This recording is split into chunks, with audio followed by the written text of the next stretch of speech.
They're naming wines after gods. Like, that's how important wine is in the culture for these countries. It's huge, and it goes back centuries, millennia.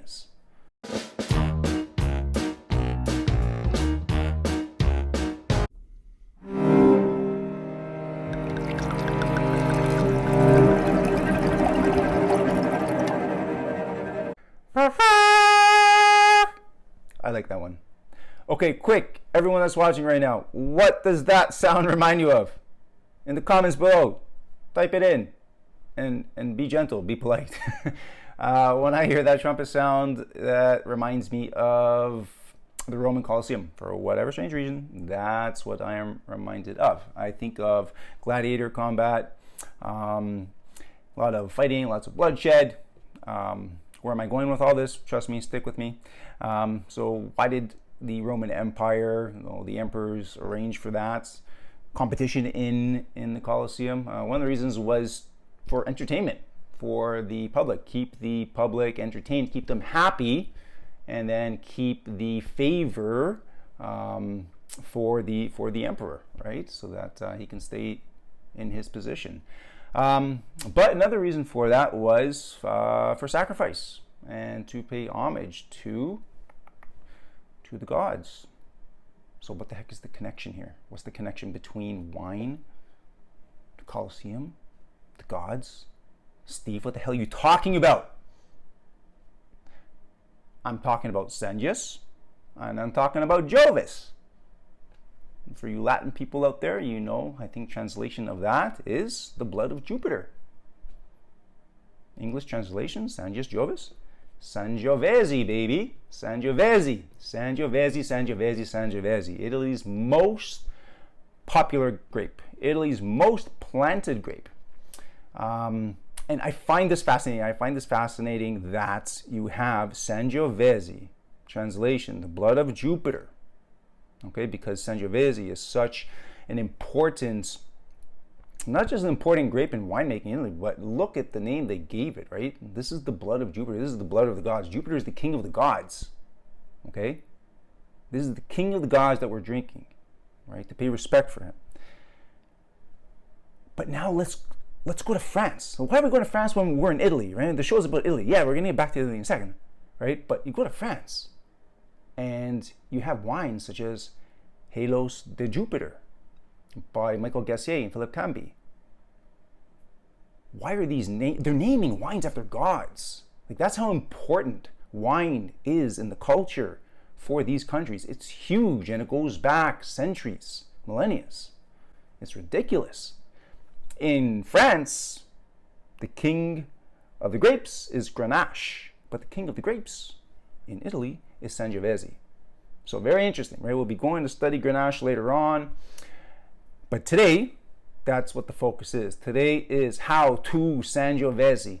And right now I'm happy because Maestro is nodding in the back. She's nodding. She's like, my God, where the hell is he going with these trumpet noises and his rambling? He just never shuts up. Okay, I'm going to shut up and get to the point. Today we're doing how to Sangiovese. How do we find Sangiovese?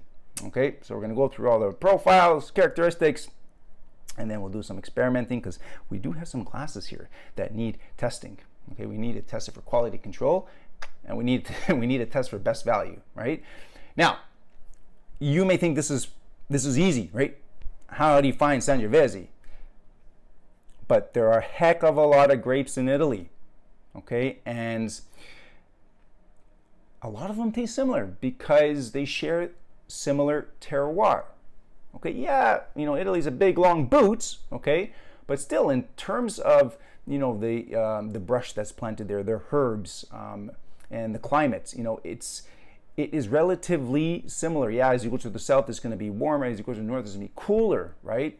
But a lot of the tertiary characteristics that you find in Italian wines are pretty common throughout, which is pretty crazy.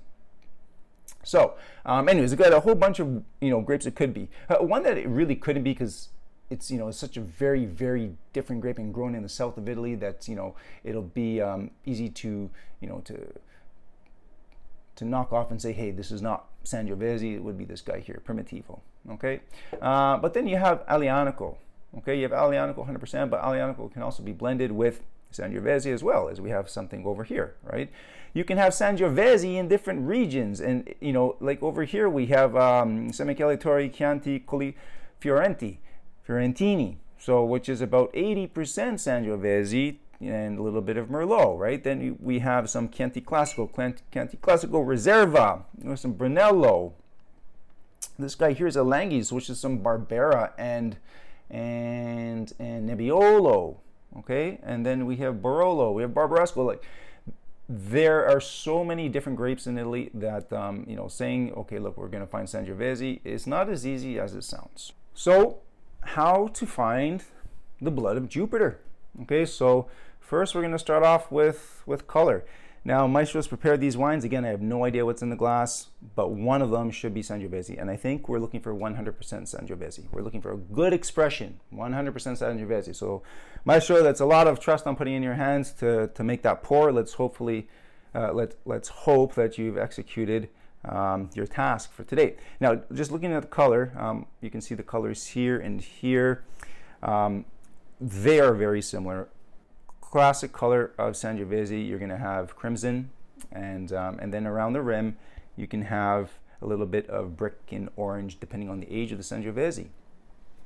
So age is going to be a factor here, right, in determining what's in the glasses with these guys, whether it's going to be Sangiovese, whether it's going to be Barolo, whether it's going to be some type of Sangiovese Merlot. I have no idea what is in here, but color-wise they all look pretty similar. So now I can see that in terms of the translucence of these, so if I put my hand behind glass number one, I can see through and I can see my fingers. So light is traveling through.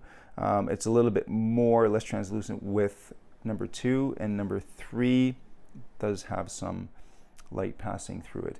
So when we have these different colors in the glass, this, you know, it could be all 100% Sangiovese, but why do we have different colors of Sangiovese? Why are some maybe crimson, with some pale and orange toward the edges, and some are maybe deeper and more concentrated, like a purple in the center? That could also due to the age of the vines, right? The older the vines are, the less grapes they're going to produce. So the lower yield you have, you know, greater concentration and purity of fruit in there. So you're going to see that in the glass in terms of the deeper color it has. Okay, so color-wise, these are all looking pretty similar. Okay, they all have that crimson with toward the edge. We have some brick and we have some orange. Okay, so not much we can tell color-wise here. Now, aroma on the nose. So what we're expecting to get with Sangiovese is cherry. Okay, so tart cherry. Again, now it depends on the age. So if it's a young Sangiovese, we're going to get that very tart cherry. If it's an old Sangiovese, coming from old vines or old in the bottle, then we may get some dark cherry in there. Okay, it's not going to be as vibrant. It's going to be almost like maybe a little stewed and cooked. So we're looking for cherry. Okay, that's the primary fruit that we're looking for. Other than our cherry, sometimes you can pick up on a little bit of plum. Okay, there may be a little bit of strawberry. Okay, so we're looking toward those red fruits. We have our cherry, we have our plum, we have our strawberry. Okay, so that's the first thing that we're gonna nose and try to pick out. Okay, what is the fruits in each of these glasses? After we look for the fruits, we want to look for other tertiary components. Okay, so we want to look for any type of herbs. Okay, so what are we smelling? So typically in Sangiovese, you're going to get your oregano, you're going to get some thyme, maybe get a little bit of rosemary. Now, depending on the wood that's being used, so Sangiovese, when making Sangiovese, winemakers tend to use Slovenian oak, Hungarian oak, sometimes neutral barrels. Rarely do they use new oak. Some modern winemakers are going to be using French barriques. Okay, so depending on the type of wood that's used in the maturation of these wines, we're going to have different characteristics that are going to impart themselves into the wine. So typically what you're going to get from your Hungarian and Slovenian oak, you're going to get some leather. Okay, you may get even a little bit of chestnut or hazelnut, and I love that. If you're gonna use French oak, you may get a little bit of cigar box, maybe some tobacco. Okay, so we're looking here now for, we said some nuttiness, chestnut, hazelnut. We're looking for tobacco. We're looking for leather. Okay. Okay, so let's start with the search for the blood of Jupiter. So on the nose of this guy, I'm getting not too much. It doesn't have a big nose, so nothing is jumping out of the glass. I am getting a little bit of leather. I am getting a little bit of plum, but I'm not getting that cherry that I'm looking for in this. Also the herbs, I'm not really getting the herbs on this guy. Right off the bat, you get acidity, okay? Because I can feel myself salivating, right? And so that's a sign of high acid. Your mouth tries to neutralize the pH by secreting the saliva. Now, fruit-wise, I'm not getting that cherry that I'm looking for, and I'm not getting the typical Sangiovese fruit characteristics. With this, I'm getting some type of more dried fruits, a little bit figs, raisins. Yeah, fig, raisin. Also on the palate, you get a little bit of cocoa. Okay, it's almost like milk chocolate transitioning. So milk chocolate in the mouth, then transitions into cocoa in the end toward the finish, like the bitter cocoa. It's quite smooth in the mouth, and it's mouth coating, so it feels really nice in the mouth. So off my first sip of this guy, I'm saying that this guy is likely some type of Ripasso, Valpolicella, Corvina, Rondinella, Molinera. There is some type of a dark cherry chocolate happening here. Dark cherry chocolate, fig and raisin. You can see the legs on here from the residual sugars.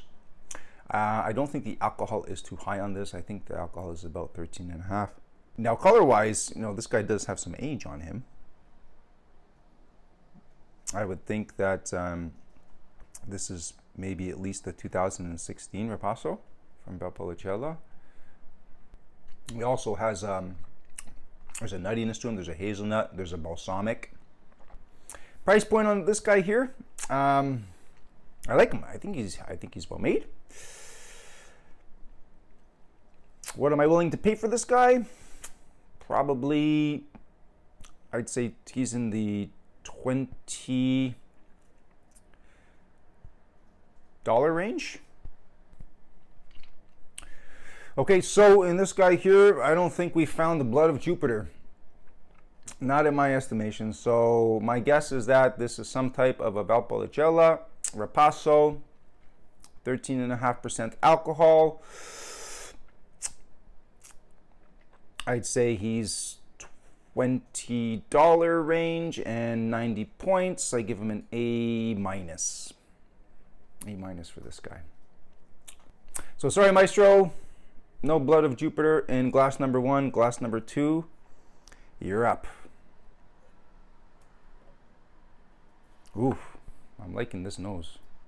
Okay, color-wise for number 2, this guy is quite, dense. There's a, yeah, I can't even see my hands if I put it behind the glass. I can't see through this guy. So this is telling me that we have some good quality fruits that has been put into this. We have nice extraction.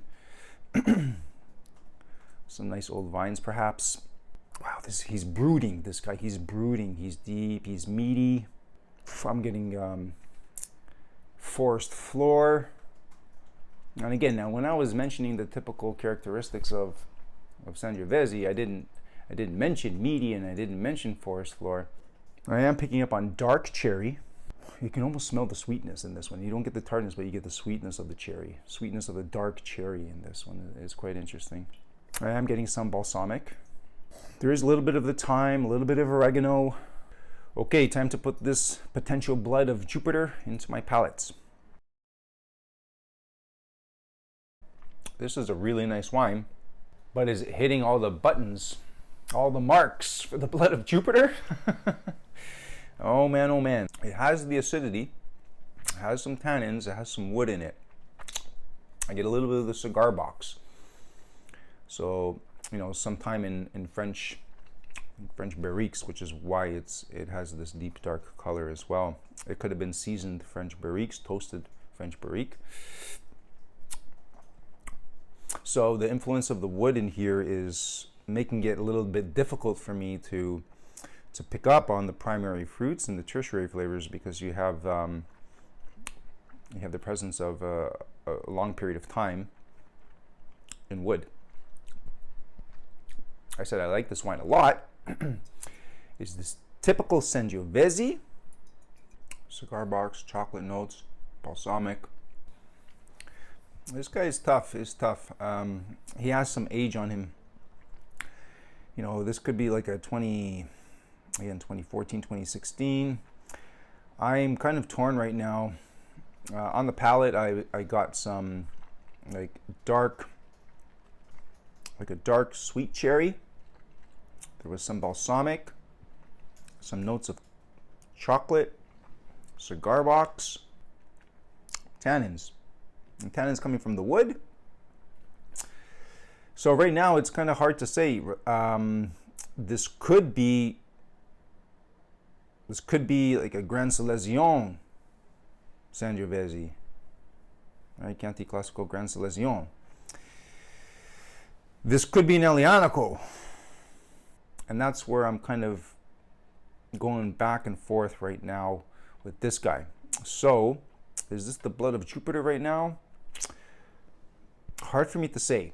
I think I'm going to have to go on to number 3, and I'm going to have to come back to number 2. Okay, let's get on to number 3, looking for the blood of Jupiter.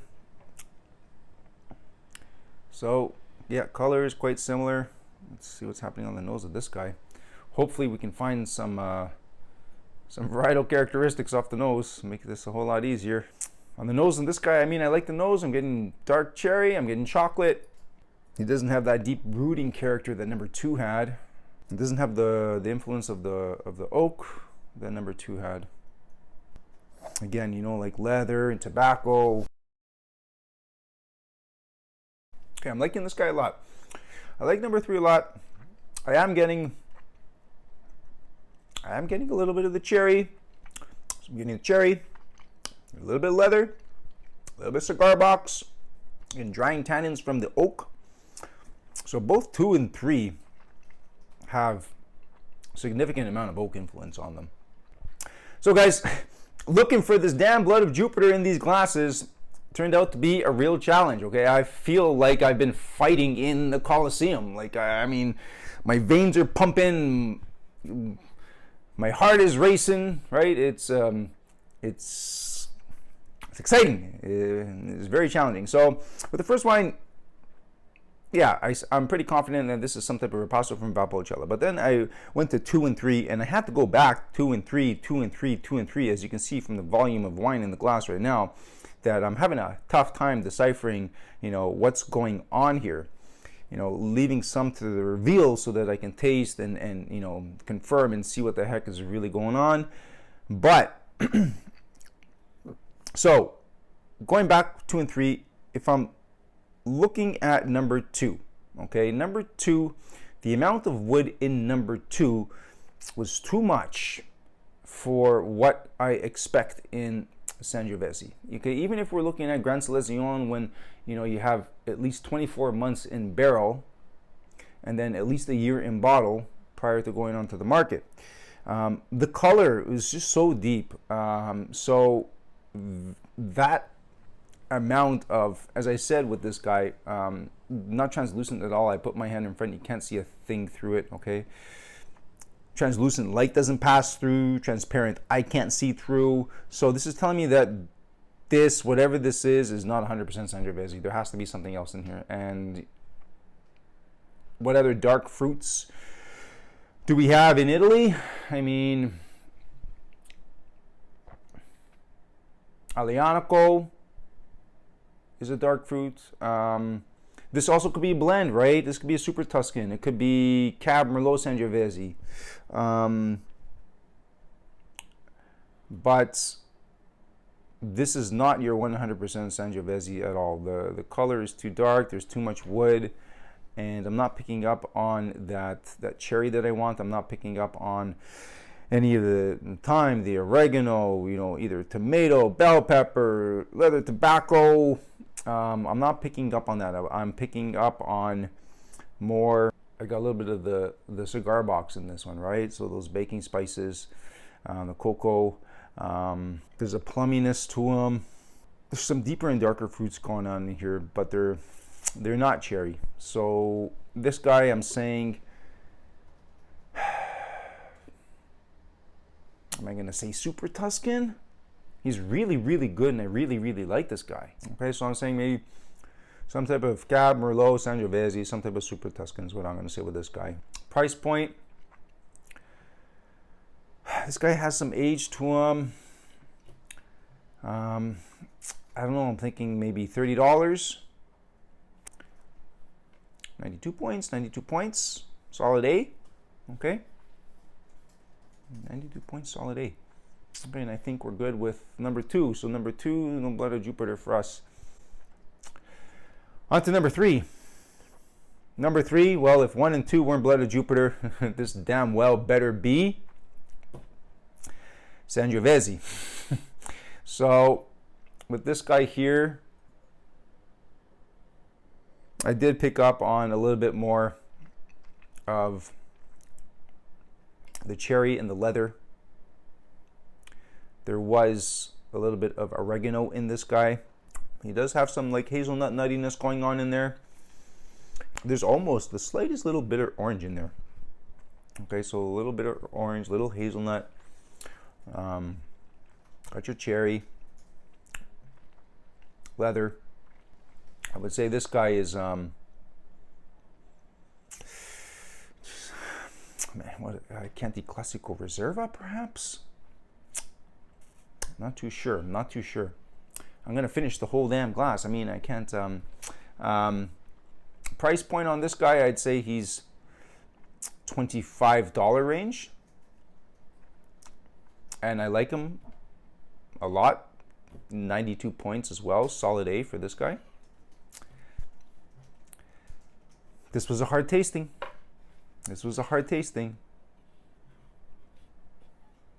I mean, when it comes down to this level now in the glass, all wines look the same.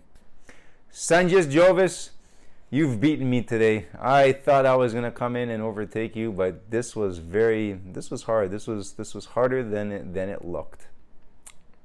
I'm feeling it. So I can't wait to see this reveal. Maestro, bring on the Sangiovese, please. Sangiovese, we know you weren't in wine number 1, so, but I did say that this guy was some type of a Valpolicella, Ripasso. My guess, I said he was about $20. I gave him 90 points, A minus, and I said he was maybe about 2016-ish. So let's see how my guess matches up to reality. Okay, bottle shape, he's Bordeaux shaped bottles, so okay. From Italy, other than that, can't say much about him. Oh, he's got a deep punt, oh boy, and he's got a heavy bottle too. Hey! That's a clappy for me. That's a clappy for me. All right. Hey, I got it exactly right. Valpolicella, Ripasso Superiore, Tenuta, Falezza. 14.5% alcohol. Yes, absolutely. I was spot on. I said 2016, 2017. And yeah, this is a new guy for us. This wasn't out of the cellar. This wasn't, anything from in the house. This is Maestro brought this in from wherever she brought it in. But yeah, so Maestro, when I said that, I've tasted this before, that means, because I tasted the style before, right? I've never tasted this producer before, but that style of the Valpolicella Ripasso, where you are going to get, you're going to get your high acid, you're going to get the nice mouthfeel from the residual sugars. You get good structure from the repassing of the mark, of the Amarone mark for this grape. Passing of the Amarone mark for this wine. And yeah, typical flavors for these guys, you're going to get your little bit of cherry, your dark cherry, chocolate compote. You're going to get a little bit of hazelnuts, your fig and raisin in there. Yeah. So I started off well, right? So combination of the fruit profile and the structure in the mouth, right? So acid, mouthfeel, tannins, residual sugar. Yeah, very good. So Maestro, what's the price point on this? $21.95, and I said $20, right? So $21.95, $22. Yeah, this is a well-made Ripasso. So is this value in the glass? Yes. Can we do better than this? No, we're fair at this point, because if I'm looking at other Valpolicella Ripasso Superiores at that price point, you're doing well, right? You're doing well, because what a comparison would be Vintage Essentials LCBO Tomasi, which goes for about $24, $25 right now. This is by far a better quality in the glass, for sure. So yeah, I'm happy with this one, because again, it had the balance of the fruits and it had structure, and that's what we want in a wine. We want a wine that's well balanced. So yes, no Sangiovese, but Valpolicella, we got you. Okay, here we go. Wine number 2, the reveal, looking for Sangiovese. My goodness, I said that this was not it, so let's hope this is not it. Let's hope it was number 3. Oh, what the heck! This guy said he was very, very, very deep. I didn't think there was much Sangiovese in this. I think there was some type of Merlot, maybe some Cabernet, Super Tuscan happening with this guy. Very well made, lots of oak. Okay, so Bordeaux shaped bottle. I said this guy was 92 points. Okay, so yeah, I can't really tell much of what's going on with this guy. So, okay, well, he's open. So let's see what Maestro has pulled the cork on for this guy, as she's laughing in the corner. Oh, my friend. Oh, my friends. Oh, my friends. I am damn close, though, because look, I'm just going to read what the hell is on the back of this guy. Il Falcon. So you have your Nero de I can't even pronounce this. Troya, indigenous grape, aged 14 months in French oak. You get your dark fruit spice, exactly what I said was with this guy. Tobacco, yeah. So yeah, this is tough. This is tough. 2014, I said 2014 to 2016 with this guy. So this is coming from the south of Italy, right? From Apulia, a warmer climate. And I don't know if this is the main indigenous variety blended with other local varieties. So it is a blend, fine. So yeah, it wasn't super Tuscan because it didn't come from Tuscany. It didn't have Sangiovese, Merlot, Cabernet, and whatever. But it did have dark fruits.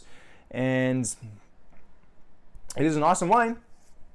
This is a wine that I like, and a wine that I have going back. This is 2014 vintage, and we have this in the cellar going back to 2006, 2008. So this is awesome. And this wine is on the essentials list at the LCBO, Il Falcon. And price point is fair, $24, $25 for this guy. Sometimes he goes $2 off, sometimes he goes $3 off. And price hasn't gone up too much in the day. 12 years ago, when I was building my cellar and stuff, this guy was maybe $22, so only 3 years in the last decade plus. Yep. He's a good, deep, dark, savory wine. When I opened the lid on him to get into the nose, I said he was deep, he was dark, he was brooding, he was meaty, right? So yeah, very, very, very happy with my assessment for this one. Yeah, and thanks Maestro for putting this guy into the lineup, and I will enjoy this with some beef tonight. Absolutely. Oh yeah, so this guy, yeah, so far we're 2 for 2 in terms of value in the glass, right?